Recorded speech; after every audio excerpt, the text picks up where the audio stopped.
Oh man, all right, guys. Welcome to a special quiet afternoon edition of Rolling with T-Bone. We're just going to have us a one-on-one talk. Y'all hang tight.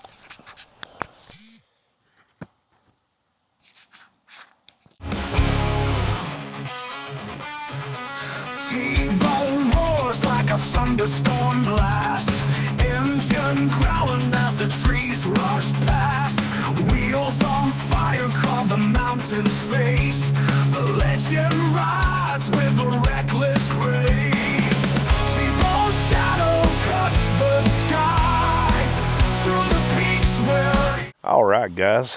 Welcome in. Welcome back. If you're new here, let me take just a second here to introduce myself. If this is the first time you found our channel, my name's T-Bone. This is Rolling with T-Bone, where I shoot motorcycle content, and if you will go backwards from here, any kind of content really. So welcome in. I hope you take this time to get to know us, hang out here in the chat with us, or if you're on replay game, drop down a comment and introduce yourself. But I'm going to try to put some kind of catchy phrase on this as a title. But before I do, I want to get to what this subject of this is going to be about. As you see here, I have two Bigfoot plushes. This is Bernie, and this is Buddy. Now, what in the world, T-Bone, could these two plushes have to do with tonight's episode of Rolling with T-Bone? Well, if y'all will just sit tight right there for a minute, I'll tell you exactly what it has to do with tonight's episode. The first thing you need to know about these guys right here is that they were given to me by my middle child, my youngest daughter.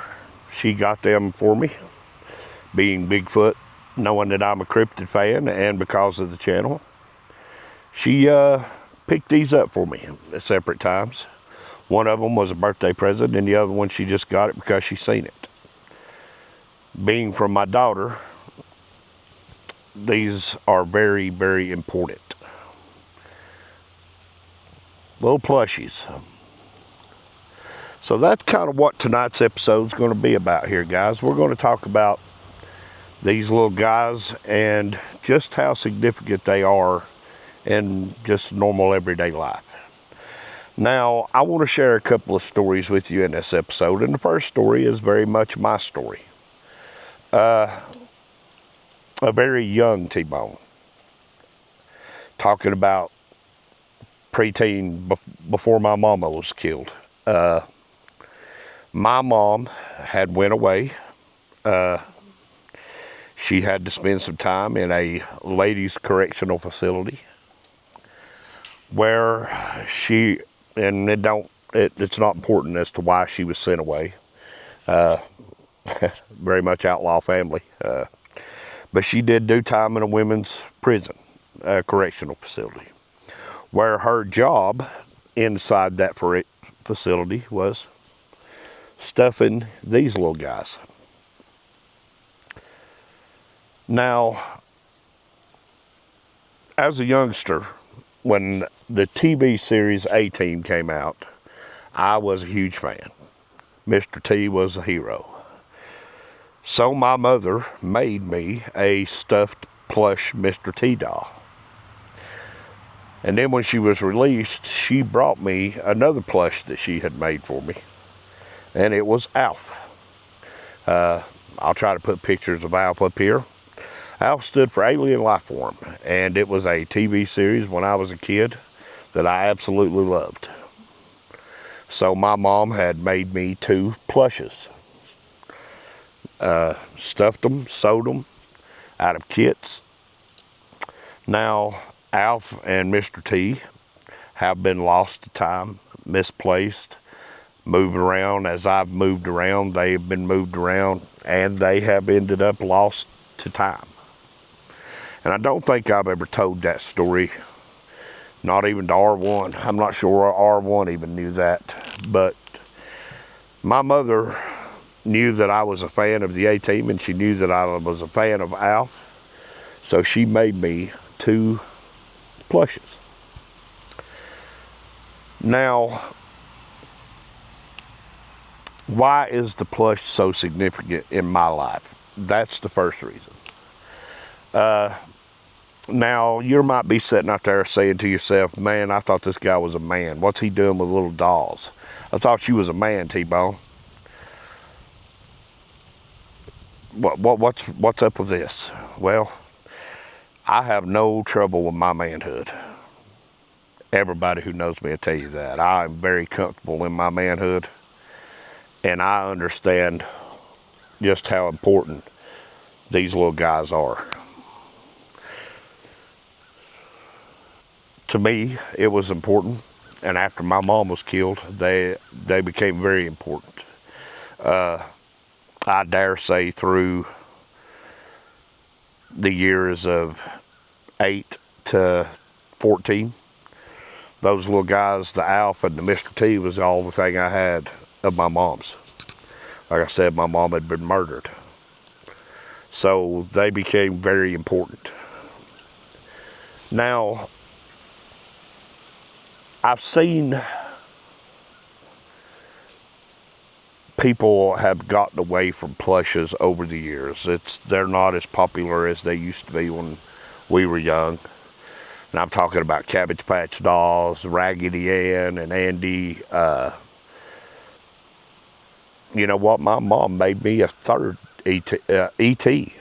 I forgot all about that till just then. That slapped into my mind. She actually made me an E.T. plush doll too. So I had Alf, E.T., and Mr. T. I had completely forgotten about E.T. till just then. Wow.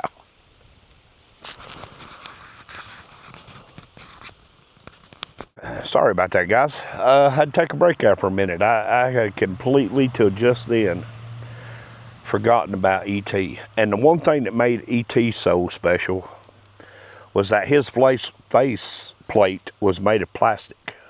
So she had hand sewn his face in. But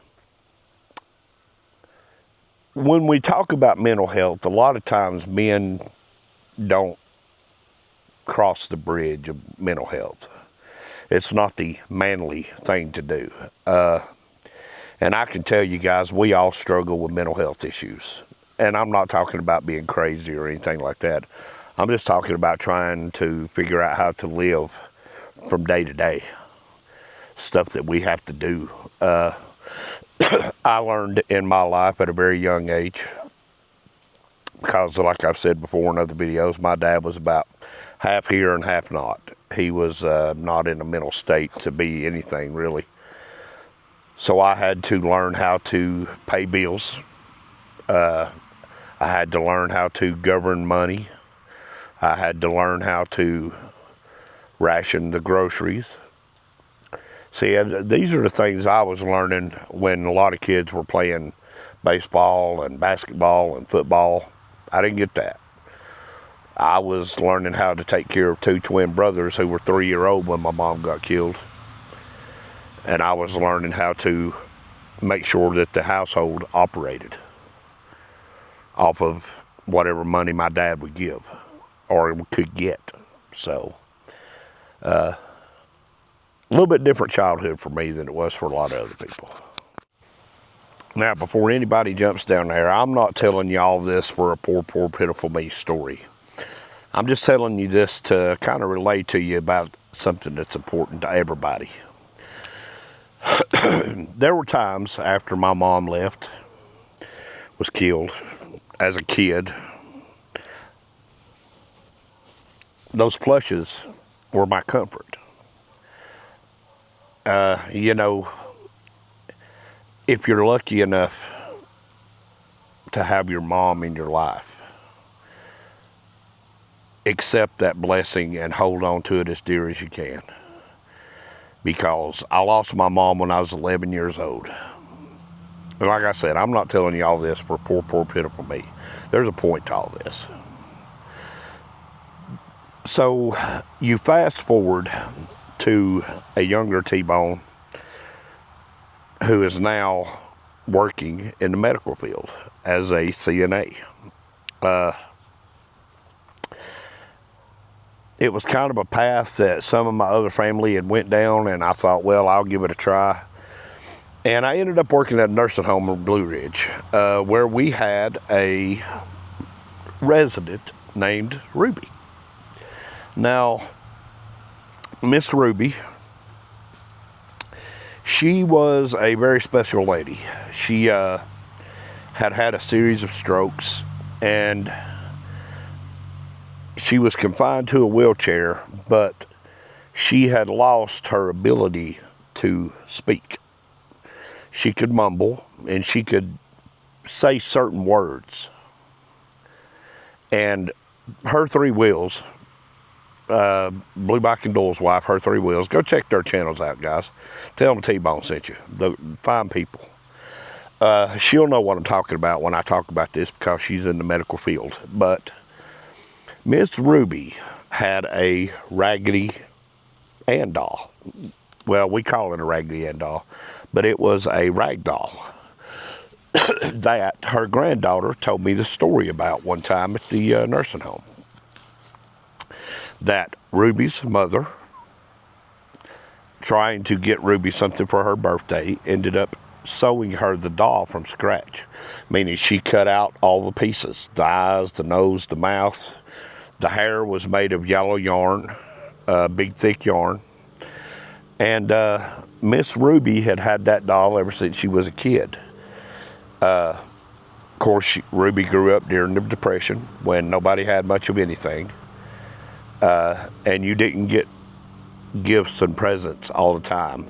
You know, I can remember listening to people who grew up in that time talk about, you know, if they got an orange or an apple for Christmas and a piece of, you know, candy cane, a hard candy, they were tickled to death because you didn't have things. So for her daughter, Ruby's mother made a doll. Now, I got to noticing Miss Ruby one time while I was working there, and I got to noticing during the daytime when everybody else would be doing rec activities, talking, hanging out, playing cards, Miss Ruby would have her doll, and the doll was formed to Miss Ruby. And I got to noticing what Ruby would do. You could hear, that was Ruby's way of talking. Ruby's doll was bringing her comfort, because you would watch Ruby and she would be sitting there and she would put two fingers on her temple like this, and she would close her eyes and she would think. She was having memories, and she was projecting her memories onto her doll. And I caught on to it because as a kid, with the dolls that my mom had made me, the plushes, that was the very thing that I did, was I was projecting and getting comfort from the dolls. And it was no different for Ruby. So I got to noticing that Ruby she got real good with one leg she could make that wheelchair go anywhere in the facility. And her doll never left her side. So that got me to thinking when I was looking at these dolls the other day. Of course, R1 keeps them packed up. But then there is a third one called Gus, who will be along later. But I think about Nico, my daughter, because she is a collector. She collects dolls. She has doll on doll. She has very expensive dolls. And I think about how healthy that is. And hear me out. I know, T-Bone, you ain't a man. You're sitting there talking about plush dolls. Well, I know Rody Rides has his Foghorn Leghorn. So maybe one day I'll figure out how to incorporate these guys into the channel a little better. But when you think about these guys here, being a kid, if you can remember, if you're not so far jaded that you can remember being a kid, and maybe you was hurt, your feelings was hurt, maybe you were having a sad time, someone in your life had passed away, maybe you had a plush that mom or dad or grandma or grandpa had got you. Even though you're a man, you were a boy, maybe you had something like this that you could project yourself comfort from. And like me and like Miss Ruby, we got comfort because I could project my mom's memory onto the plushes. Men's mental health, guys, is one of those things that takes a backseat to everything, it seems like, anymore. And if you're out there, you know, I'm not no counselor, I'm a guy, I'm a man struggling around just like everybody else is. But know you're important, and know you know, there's people out there that you can call to get help if you need help. Because your mental health is just as important as anybody else's mental health. And I went through a period here just a little while back where I was depressed. I'm not going to lie to you. I kind of felt like I was stuck in a rut. I felt like things weren't going the way I wanted them to. Things weren't moving as fast as I wanted them to. And guys, we almost didn't have this Halloween series. I almost pulled the plug on this channel a couple months ago. I know some of y'all will find that hard to believe, but I nearly pulled the plug on this channel. And I'm not so sure that I don't take a break after the Halloween thing's over with. After our Halloween series is over with, I am going to take a break. But I was just fed up. Fed up with trying to make this work. Fed up with trying to get, you know, subs. And then it dawned on me, why did I start this? Well, I've always told you, and those of you who've been with the channel for a while, y'all will remember me saying several times, that I started this just simply to be a footprint for my kids and my grandkids someday. This is who I was. They can come in here and they can watch these videos and they can know exactly who I was. So that was always my reason. And of course, things took off with the other video I shot, the one that went, you know, viral for me. And I got lost in that. I got lost in what this channel for me is about. And yeah, I was real close to pulling the plug on this thing. But I'm not going to. I will say that. But I am going to take a break, mental health wise, just for myself. I need to take a break. I'll try to keep some kind of content going in the Monday spot. I've got a well to draw from. I can put together a video for each Monday night. But, you know, seeing these guys up there, and let me tell you something. And I want to say this right down to earth. If you have a problem out there watching me, grown man, 48-year-old, holding this plush, your problem. I'm not the problem. I'm not the problem for you. You're the problem. Now, Buddy here is a construction worker. He even has a little hammer. And then, of course, Bernie here he's got a hoodie, a duck hoodie. I call him Bernie as a mix kind of between Bert and Ernie off Sesame Street because of Rubber Ducky. My daughter gave me these, so these to me are priceless. And who knows, maybe someday, like Miss Ruby, when a very old and dried up T-Bone is rolling around in his wheelchair, maybe I'll project my memories onto one of these guys and they'll bring me comfort. 'Cause I'm telling you something, guys, I don't care how manly you are, you can be the manliest man in the world. All of us need comfort. That is the human condition.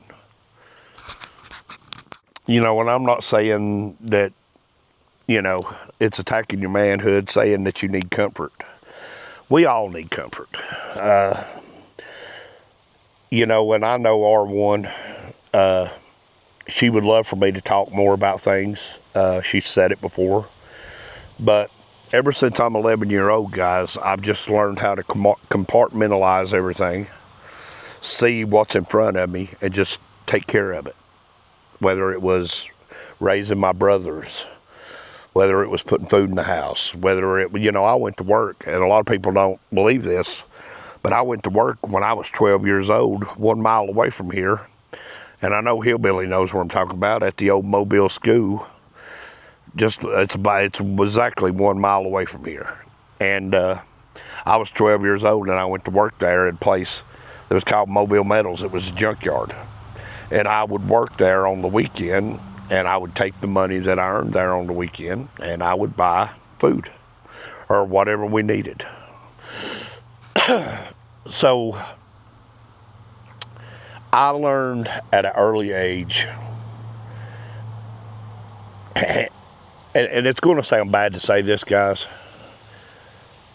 but I learned at an early age that there wasn't no help coming. And I got walnuts dropping. That's what that beating and banging is.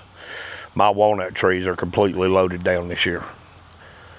But, people say, well, wait for help. Well, I knew that no help was coming.